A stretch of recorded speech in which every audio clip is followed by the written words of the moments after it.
Hi, welcome back to Rock Doc's Reading Room. Okay, so where were we? I'm working for D. Anthony, who's this great rock manager who managed Jay Giles and Emerson, Lake and Palmer. And I told you about my experiences with Humble Pie. And he was sending me out on the road with his groups, ostensibly to collect the money to do box office. But having been a road manager, when I saw deficiencies, I would fill in, I would do various things. And I was getting quite the education. You know, Dee was quite the teacher, and these were some of the hottest groups back in that day. So it was time for me to go out with Emerson, Lake and Palmer. I was very excited. They were English, first of all, and they were big time, and they were somewhat mysterious, and they were important to Dee. And so that's where we'll start. Chapter 4, it's called It's Only Rock and Roll. But before I do that, you know, one of the artists that Dee mentioned, that Dee managed was Peter Frampton. Peter had been in Humble Pie, and right after I got there, Peter was embarking on a solo career, looking for a band. So I got to spend some time with Peter. He was a great guy, man. I really enjoyed his company. We laughed a lot, and we partied a bit, and we ate a lot of meals together and drank some wine and whatever. Funny story, Dee has a daughter, she's still around, named Michelle Anthony, who at the time was very young. I don't know how old she was back then, 70s, you know, she could have been, I don't know, 10, 11 years old, 12 years old, I'm not sure. At any rate, Michelle went on to an amazing career with Sony, then Universal, major record company executive. I'm sure many of you have heard about her. At any rate, she had this unbelievable crush on Peter. And whenever Peter was around her, it was the funniest thing. And he was great about it. And I'm sure if she remembers back, she'll remember it. Don't know if Peter will remember. He probably will. Although he probably doesn't have the greatest feelings about Dee Anthony and what happened after Humble Pie. But that's another story that I'm not going to go into today. All right, I'm ready to now go on American tour with Emerson, Lake and Palmer on behalf of Dee. But actually, we're going to flash forward at the beginning. Okay.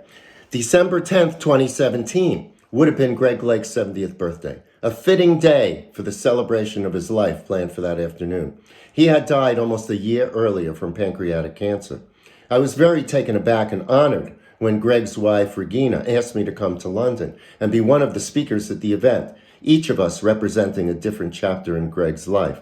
Greg and I had gotten very close during those days. We spent a lot of time together. When I first got to London, after that tour, you'll see they eventually hired me and I went to London. I had no place to stay, and I stayed with Greg. He immediately invited me to stay with him in his Muse house, which is like a townhouse, and it was just elegant and great, and Greg treated me like the brother he never had and the brother I never had, so wonderful. At any rate, what an honor to be asked back to speak at this event. Among the other speakers was Carl Palmer, the only surviving member of the band. I hadn't seen Carl in over 40 years, and it felt good to reconnect and catch up. There were many other familiar faces from the old days, and it was hard for me to stay in the moment. As I sat in the beautiful old church in London, waiting for the tribute to begin, the memories of my time with Greg and the band came rushing back to me like a stream overflowing in a storm. Emerson, Lake and Palmer was a supergroup, and each of the trio was a master musician in his own right. Keith Emerson was one of the world's best and most dynamic keyboard players. He appeared on stage like something from outer space, wearing tight silver gray pants and a short silver jacket, accentuated by extremely exaggerated shoulders. Knee-high black leather boots with heavy silver buckles completed the outfit. The centerpiece of his rig was a Moog synthesizer, a massive piece of electronics with many crossed wires and flashing colored lights, which stood above his Hammond B3 organ. Keith's love and knowledge of classical music and his groundbreaking use of electronics set the tone for the band. You know, I got to know Keith pretty well, and we continued a relationship even after Emerson, Lake and Palmer. He was such an interesting guy. He lived in this old estate in Surrey. Incredible estate, beautiful, hundreds of years old, which ultimately burned down, unfortunately. But I'll never remember, I'll never forget the first time he invited me there, and we had dinner there.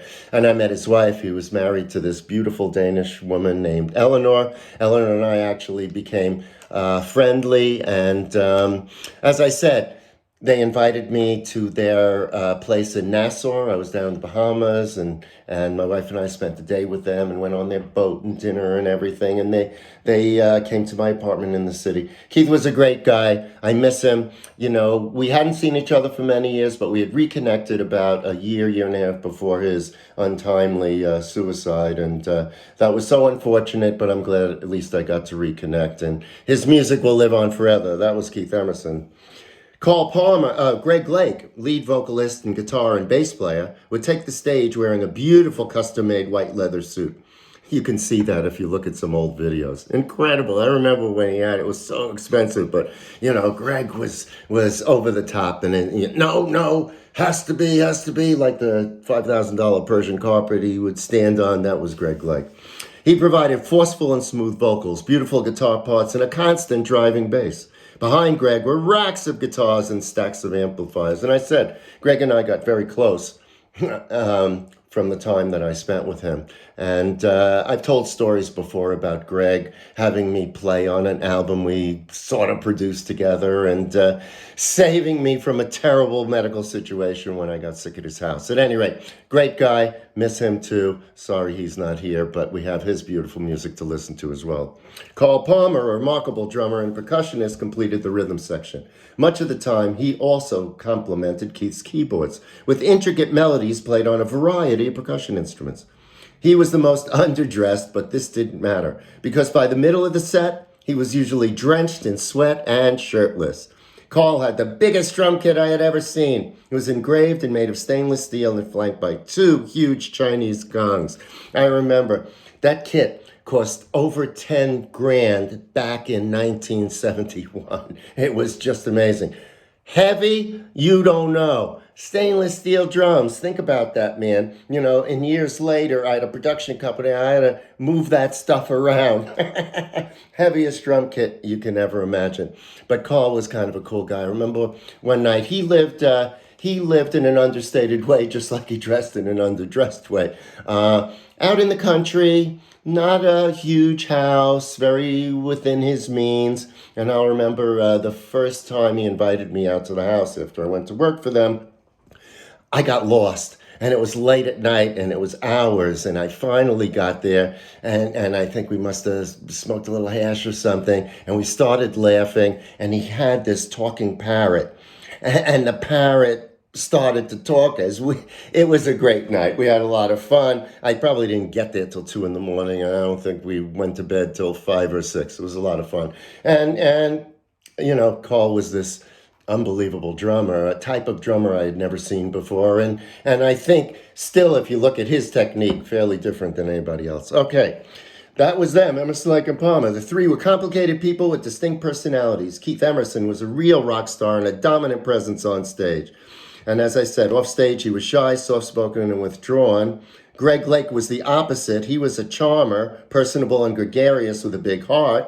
Carl Palmer, the youngest of the 3, was good-natured, fun-loving, and a disciplined martial artist. I mean, eventually he ended up black belt and very serious about it. Don't mess with Carl. All right. It didn't take long for me as the stand-in to make myself an indispensable part of the entourage. I was not only doing box office, but the band began to rely on me for much more.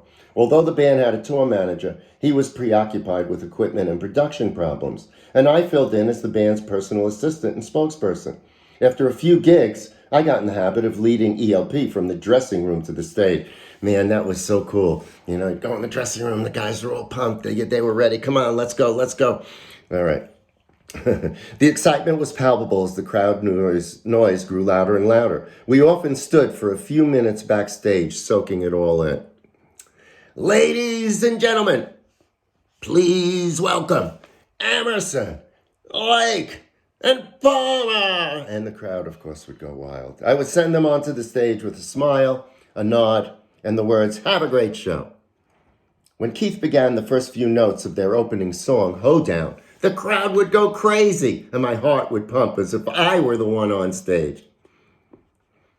Late in March, when we played the convention center in Miami, Greg told me someone was flying in from London whom he wanted me to meet. What I didn't know was that ELP had been looking for a new manager to replace my boss, D. I'm going to stop right there. We'll move on from there. But again, I just got to go back. You can imagine, I actually got to announce the band on one or two occasions. I remember we were in Hershey, Pennsylvania, and I always had this briefcase. It was like locked to my arm because I was the one who had the money. and for some reason, there was no one to introduce the band. They convinced me I should go and introduce the band. I didn't want to do it. You can imagine. And I go out on stage and unconsciously, I never put down the briefcase. So I'm standing there with the briefcase and I get excited. And ladies and gentlemen, Emerson, Lake, and Palmer. And with that, the briefcase flies out of my hand, lands on the stage behind me, and opens up. Some of the money flies out before anybody knows what's happening. 6 big road crew guys converge on stage, take the money. And the band came out, and it was something we laughed about for years to come. All right, so that's it for today.